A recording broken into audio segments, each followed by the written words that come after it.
Bonjour à tous, bienvenue sur Top High Tech. On se retrouve aujourd'hui pour une nouvelle vidéo config PC. Vous êtes nombreux à ne pas vouloir monter vous-même votre PC et donc à chercher des PC prémontés. Ça tombe bien, cette vidéo est faite pour vous puisque je vais vous présenter 3 configs allant de 680 € à 1000 €. Mais avant que la vidéo ne commence, un rapide message du sponsor de la vidéo, KissFan. KissFan est un site qui vous permet d'acheter des clés pour différents jeux et logiciels comme la suite Office ou SQL Server par exemple. Mais nous, ce qui va nous intéresser, ce sont les clés d'activation de Windows 10 Pro qui sont vendues à un prix très attractif. Vous avez juste à cliquer sur le lien qui se trouve en description, vous allez être redirigé vers la page de la clé, ensuite il vous suffit de l'ajouter au panier et c'est justement dans le panier que vous allez pouvoir appliquer le code promo VDE50 si vous souhaitez bénéficier d'une remise de 50% et ainsi obtenir votre clé pour 7,40 € seulement. Pour payer, vous avez différentes options, moi d'habitude j'utilise PayPal. Une fois le paiement terminé, au bout de 10 minutes environ, vous recevrez un mail avec la clé Windows. Ensuite, il vous suffira de la copier et de vous rendre dans les paramètres, cliquez sur mise à jour et sécurité et puis vous rendre dans l'onglet activation. Vous devrez alors coller la clé, cliquer sur suivant et votre Windows sera désormais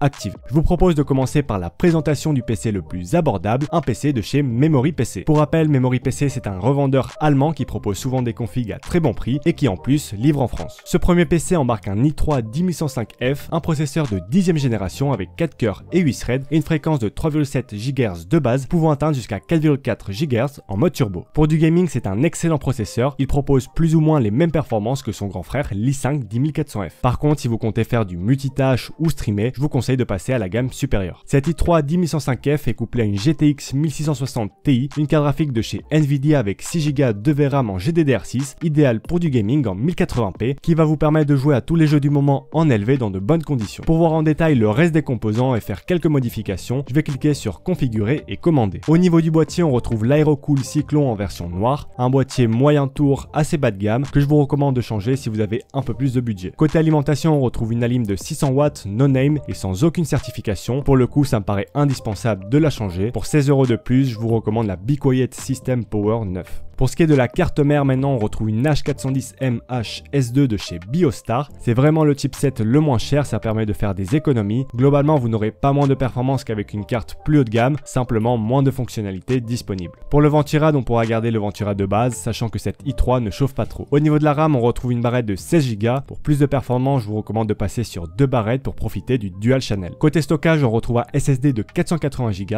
En fonction de vos besoins, vous pourrez augmenter la capacité. Ici, on peut voir le modèle de la carte graphique, une Palit Storm X. Malheureusement, c'est de l'entrée de gamme, refroidi avec un seul ventilo. Au final, cette config tourne autour des 700 € en fonction de vos choix. Ça fait plaisir en tout cas de retrouver ce genre de carte dans des configs à 700 €. On passe maintenant au second PC de cette sélection, un Pavilion Gaming de chez HP. Cette fois-ci, c'est un PC proposé par une marque et non pas assemblé par un revendeur. Perso, je suis moins fan. En général, les composants sont de moins bonne qualité et l'évolutivité est limitée. Et vous allez voir que malgré tout, cette config est très intéressante pour son prix. Côté processeur, on retrouve l'i5 10400F, un processeur lui aussi de 10e génération qui embarque 6 cœurs et 12 threads cadencés à une fréquence de 2,9 GHz de base pouvant atteindre jusqu'à 4,3 GHz en mode turbo. Comme je vous le dis souvent, l'i5 10400F est un processeur polyvalent qui s'en sort très bien en gaming mais qui pourra aussi servir pour du multitâche et du streaming. Au niveau de la carte graphique, on retrouve cette fois-ci une RTX 3060, une carte avec 12 Go de VRAM en GDDR6 qui sera parfaite pour du gaming en 1080p sans concession et qui sera même capable de faire tourner pas mal de jeux en 1440p. Pour le coup, HP ne nous donne aucune indication sur le modèle de la carte graphique, ce sera sûrement de l'entrée de gamme. On n'a pas non plus beaucoup d'infos sur la carte mère, on sait juste que c'est une carte au chipset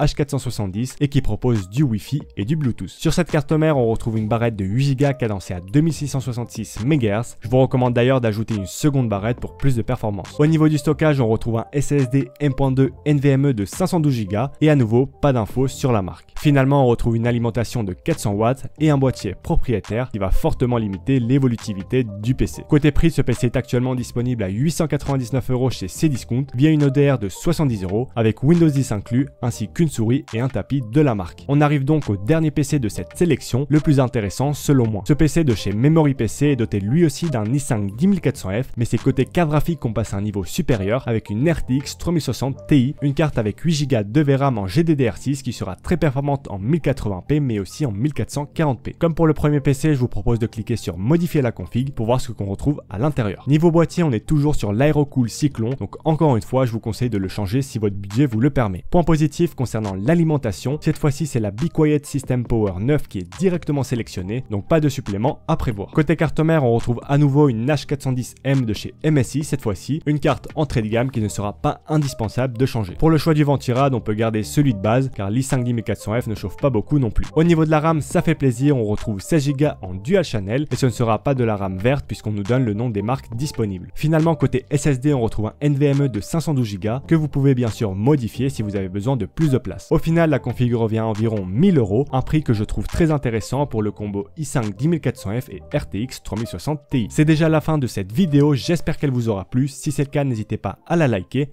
et sur ce, je vous dis à la prochaine.